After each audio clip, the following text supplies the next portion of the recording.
few weeks back, the Japanese Twitter account for McDonald's put out a series of advertisements, all of which use the same art style. The first one is of a mother, father, and their daughter eating McDonald's together. The second one is a group of high school-aged friends hanging out and eating McDonald's together. And the third one is a bunch of Halloween monsters driving down a bridge in a convertible eating McDonald's together.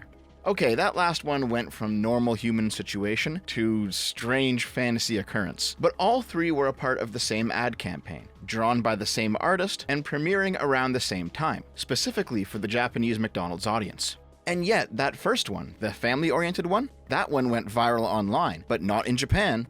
In the English-speaking world, this ad became a meme for about a week, with people posting tons of fan art of the characters. Funny versions, sad versions, lewd versions, Pepe versions. And to be honest, the whole situation seems kind of odd. Why did this go viral of all things? Well, this grotesque recreation by political cartoonist George Alexopoulos can probably clue you in. He redrew that same Family McDonald's scene, only wokeified. It looks like Lizzo is one parent, and I think Dylan Mulvaney is the other one. A pride flag is draped in the background, and the kid is their fat adopted baby covered in slop and surrounded by slop.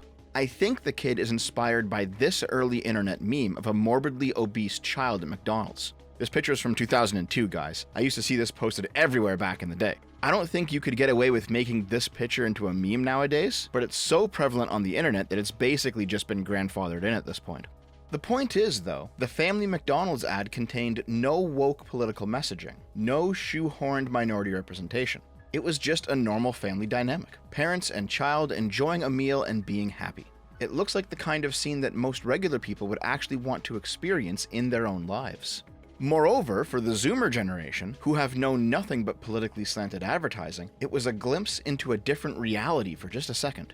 An advertisement that didn't talk about Black Lives Matter or the transbian struggle or whatever? It just wants to sell me burgers? What a novel idea. All you have to do is compare the main English-speaking McDonald's account to the Japanese one to see the difference. Why is McDonald's talking to me about black trans women? Where's the fucking hamburgers, dude? This is a big difference between Western and non-Western advertisements.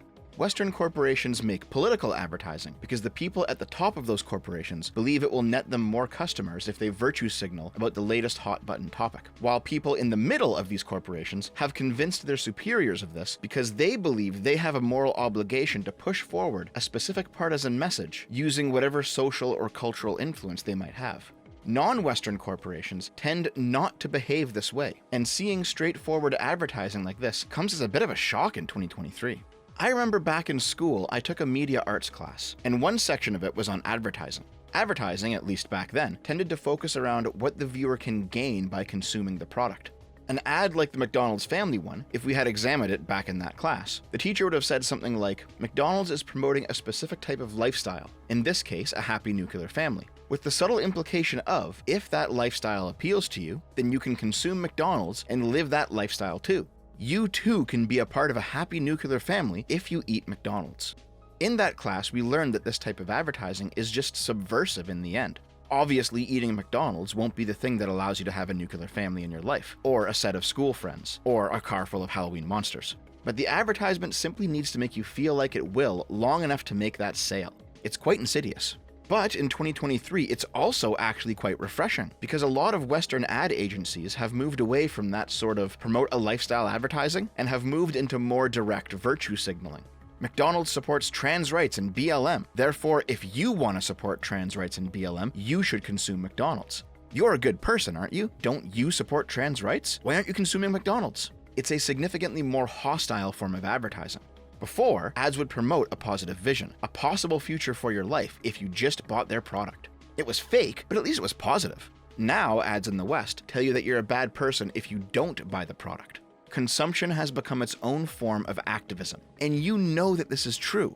Remember back when progressives were shitting on people for liking that Joker movie? Or they were complaining that it was bigoted or sexist, that those same people weren't going to see that shitty Harley Quinn movie? It's not a super common position, but it is common enough among the more consumerist-oriented lefty spaces that a valid form of social justice activism is the consumption of politically correct products, and in that same vein, the suppression of politically incorrect products. So, when the West got a hold of that McDonald's family ad, it was like a breath of fresh air. Oh, thank you, God. A piece of corporate advertising that isn't preaching at me about how awful a person I am or how ruined the world is. They just want to lie to me about what their shitty food will do to my life. Imagine being that poor Japanese McDonald's Twitter intern who has no idea why their latest innocuous post is taking off in another language halfway across the world. The Japanese figured it out pretty quickly, though. Japanese Twitter users and bloggers were writing about exactly what I just mentioned, the dominance of politically correct advertising in the West, and how your average person is simply tired of it all. And, of course, it became one of those flash-in-the-pan culture wars. But, according to some leftoids online, no it didn't. That was all just made up by the rightoids. Here's Sean, formerly of Sean and Jen. I scrolled the quote tweets on this for a very long time, and saw hundreds of right-wingers saying some variation of, "I can't believe the left are melting down over this," and zero evidence of any leftists caring about this at all, an imaginary war going on.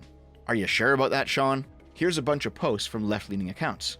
It's creepy how the mom has the same proportions as the child. I love my McBreeding ads. The kid is old enough to eat by herself. The way the mom hand feeds her is weird. She shouldn't sit in her dad's lap. Excuse me, Japan, pedophilia? McDonald's is now trying to appeal to pedos.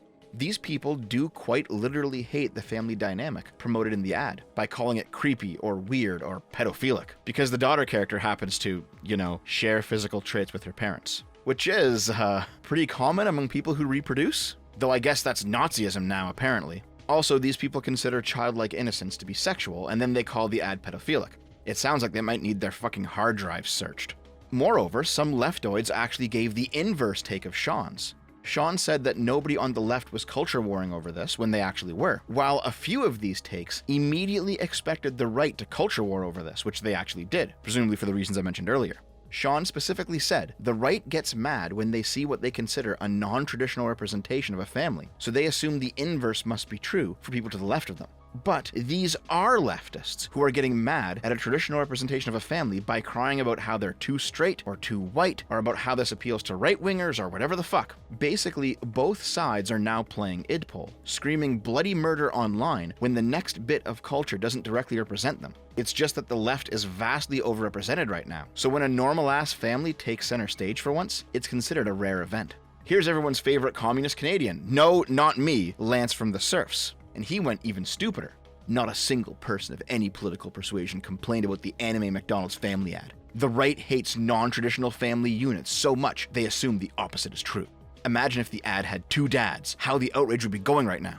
And you know what? The rightoids probably wouldn't like it if it were two gay dads featured in the McDonald's ad. I'll grant you that. But Lance's greater point here is his claim that the left does not hate traditional family units. Are you sure about that, Lance? Are you sure about that, buddy? I'm gonna have to do a full video on this topic eventually, but the whole abolish the family segment of the left has been frothing at the mouth since Engels over how much they hate traditional family units. And yes, of course, right-wingers engage in this culture war too. You're not gonna convince me that the guy who posted the quotes on this are revealing that this ad is Jewish kryptonite is a leftoid. But then again, considering the leftist response to the recent Hamas massacre in Israel, maybe it is. Who the fuck knows anymore? But this is primarily a case of right-wingers saying that the McDonald's ad is a breath of fresh air, while left-wingers oscillate between being offended at the straight, cis-white, pedophilic Nazi propaganda for promoting a happy nuclear family, while also trying to pretend that they don't hate nuclear families or normal people. The bigger question is, why did the right-wingers really vibe with it? Look at this other ad that came out of Japan, this time for Tokyo Disneyland. It starts off with a little girl enjoying the theme park, and then she's a teenager hanging out there with her friends when she bumps into a guy. Then the two are on dates there. They get married. They bring their kids there. This is a story told in a 30-second corporate advertisement that resonates with the hopes and dreams of your average person. It's not preaching to you about what you should do, what causes you should support, or what type of evil person you are if you fail to do so. It's not trying to inform you of some social justice struggle somewhere. It's simply presenting a happy story that most people would want to live out themselves in some form. Now, it's still corpo shit. You're not gonna get a girlfriend just by going to Disney World, guys. But the point is that it's a message of hope set against a realistic backdrop where it could actually happen to you, and that's way more appealing to people than political propaganda. In other words, 20 years ago, I found this marketing method of presenting a desirable lifestyle and associating it with your product as soulless and exploitative. But compared to the political activism ads that came after it, oh God, please give me the 2000s back. I know that I'm not gonna meet a girl just by going to Disneyland or have a wife and child just by ordering McDonald's, but I prefer that shit over being told that I'm a straight, white, cis, male oppressor who's destroying the economy and the climate and making trans people kill themselves unless I eat the goy slop. Oh, the goy slop has arrived. Oh, shit. Oh, they're on the floor.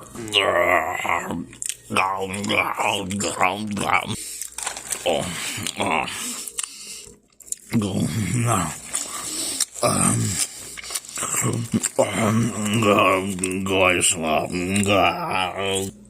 The fuck are you doing?